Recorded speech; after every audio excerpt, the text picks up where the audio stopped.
সুপ্রিয় দর্শক, আসসালামু আলাইকুম।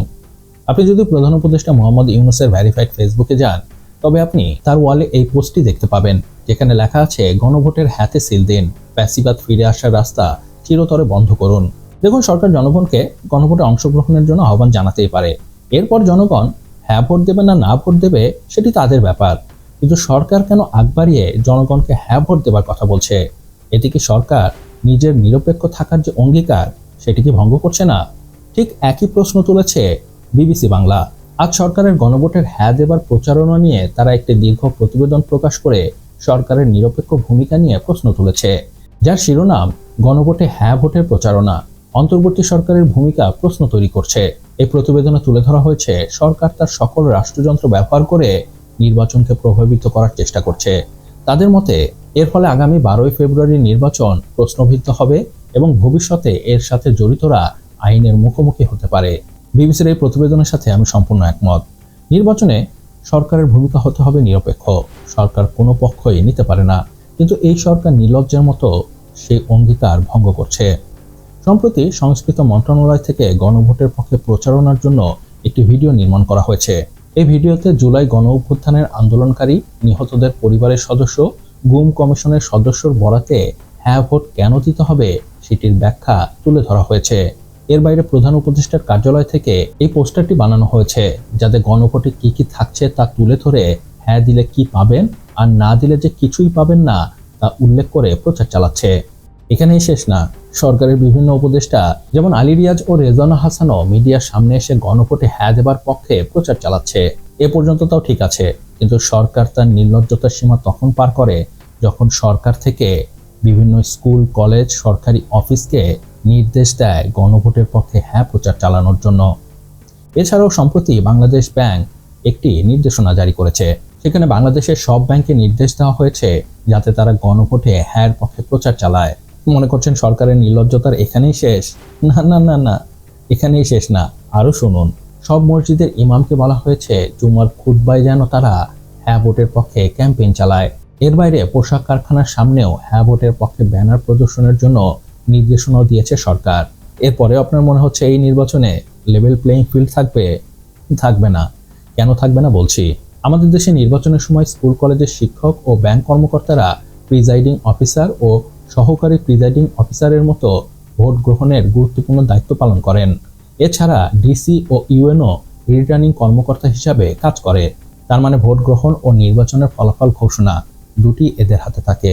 কিন্তু এদের সবাইকে নির্দেশ দেওয়া হয়েছে তারা যেন গণভোটে হ্যাঁ পক্ষে প্রচার চালায়। এখন আপনি বলুন, এই নির্বাচনে যে কারচুপি হবে না তার গ্যারান্টি কি? কোনো গ্যারান্টি নেই। না না না, একথা আমি বলছি না, কথা বলছে খোদ সরকারের নির্বাচন ব্যবস্থা সংস্কার কমিশন এবং জাতীয় নির্বাচন তদন্ত কমিশনের সদস্য আব্দুল আলিম। এ ব্যাপারে তার মত হচ্ছে, ডিসি ইউনো তারা যদি সরকারের ক্যাম্পেইন করে, যেহেতু তারা ভোট গ্রহণের সাথে জড়িত এবং তাদের আসনে তারাই সর্বেসর্বা, সো তারা যদি ইন্টারভেন করে যে হ্যাঁ ভোটে ভোট দাও, তখন এটার ফেয়ারনেস নিয়ে এক ধরনের প্রশ্ন উঠতে পারে।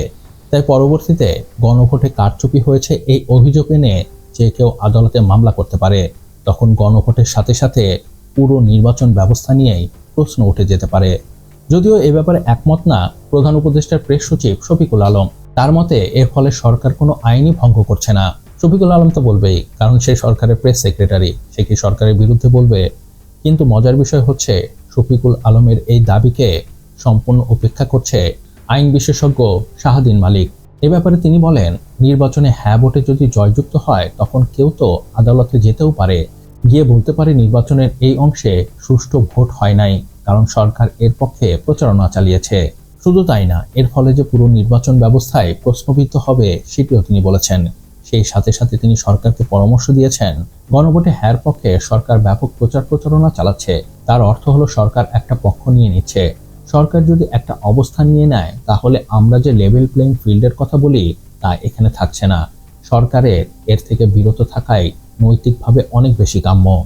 আচ্ছা, সবকিছু বাদ, ধরে নিলাম সরকারের প্রেস সেক্রেটারি শফিকুল আলম ঠিক বলছে, সরকার কোনো আইন ভঙ্গ করেনি, কিন্তু নৈতিকতা তো ভঙ্গ করছে, ঠিক যেভাবে করেছিল আওয়ামী লীগ সরকার। বিগত সরকারও তো আইনের মধ্যে থেকেই নির্বাচন করেছে। আইনের দৃষ্টিতে দেখলে সেই নির্বাচনে আওয়ামী লীগ তো কোনো নিয়ম ভঙ্গ করেনি, আইন ভঙ্গ করেনি। তারা তো সংবিধানের মধ্য থেকেই নির্বাচন করেছে। তাহলে আমরা কি এখন সেই নির্বাচনকে ভালো বলবো, নিরপেক্ষ বলবো? মোটেও না। আমরা জানি সেই নির্বাচন কিভাবে হয়েছে। সরকার সেখানে মোটেও নিরপেক্ষ ছিল না। কিভাবে দিনের ভোট রাতে হয়ে গেছে। অবস্থা দৃষ্টিতে মনে হচ্ছে এই সরকারও আওয়ামী লীগের পথেই হাঁটছে। তাই এই নির্বাচন নিয়ে একদিন ঠিক এই সরকারের বিভিন্ন কর্মকর্তা ও উপদেষ্টাদের ঠিক একই পরিণতি হবে যে পরিণতি হয়েছে আওয়ামী লীগের। তো যাই হোক, এ ছিল এ ব্যাপারে আমার বিশ্লেষণ। এ ব্যাপারে আপনার কি মত আমাকে নিচে কমেন্টস করে জানাতে পারেন। আর হ্যাঁ, ভিডিওটি কেমন লাগলো তো অবশ্যই জানাবেন। আর প্লিজ সাবস্ক্রাইব করতে ভুলবেন না। আপনার একটি সাবস্ক্রাইব আমাকে অনেক বেশি উৎসাহিত করে নতুন নতুন কন্টেন্টের কোয়ালিটি ভিডিও তৈরি করার। ভালো থাকবেন, সুস্থ থাকবেন। আল্লাহ হাফেজ। নেতাদের মতো ধোঁকাবাজি বন্ধ করো আর লাইক, কমেন্ট, সাবস্ক্রাইব করো।